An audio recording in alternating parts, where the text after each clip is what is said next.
everyone, it's Sarah.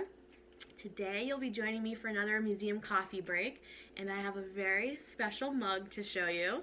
Kind of gives you a hint as to what we'll be talking about, but I don't know if the camera can pick it up, but these are all modern artists, and we are going to be talking about abstract expressionism today in honor of the Maslow show, forming the Maslow collection that we've had at the Everhart Museum this year. So figured we'd jump right in, talk a little bit about the definition. What does that art term mean? Who are the big players, and what do we think about it? So abstract expressionism, it's a type of modern art. It seems like kind of a catch-all because it's kind of a vague term, but really it does talk about a very specific time and place in American history and a very specific type of art. So if we break that down and make it a little less intimidating, abstract expressionism, abstract meaning non-objective art, not an object, not a painting of a person, place, or thing, but typically just kind of these broad gestural strokes or mark making with paint or ink or mixed media. And then expressionism, that's pretty simple, expressing yourself.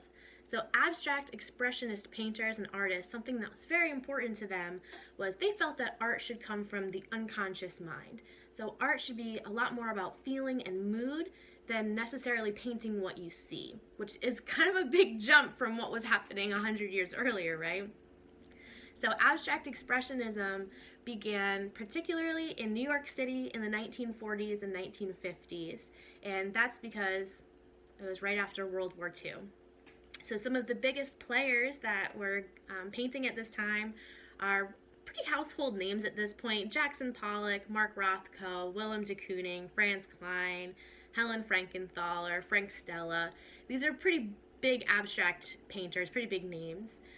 So there's typically two different types of abstract expressionism. People kind of are put into these two camps for some reason, and I'll tell you a little bit about those. So there's action painting and color field painting. So action painting, the most famous action painters I would say are Jackson Pollock and Willem de Kooning. So Jackson Pollock famously put his canvas on the floor and would splatter and splatter. And really it was more of the art of creation, the art of movement, making the painting. That journey is the art more so than the painting that you see. So that's really what action painting is about. And then color field painting, which is my favorite, the important thing with that is just putting big swaths of color on the canvas or on the page and looking at color in a super kind of fuzzy, abstract way. So how can I look at the world through this like fuzzy lens and put it on paper in just patterns of color? So most famous color field painters, definitely Mark Rothko, and my favorite, Helen Frankenthaler. So abstract expressionism, it's very beautiful, it's very emotive, there's a lot of emotion that goes on into it. It's something that is meditative for people to view, which I think is cool, and that's why I love looking at this type of art. Bringing it back to the Maslow, we have some awesome abstract expressionist pieces in the collection right now. We have some Frank Stella and Jasper Johns on display, which has been really quite a treat to work with. So if you have any questions for me, I'm going to put some examples in the comment section of this video. I'm running out of time. Again, I hope you take a little bit of a museum coffee break today. Maybe Google some abstract expressionist painters.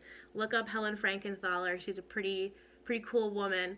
So cheers. I hope you guys have a good Wednesday.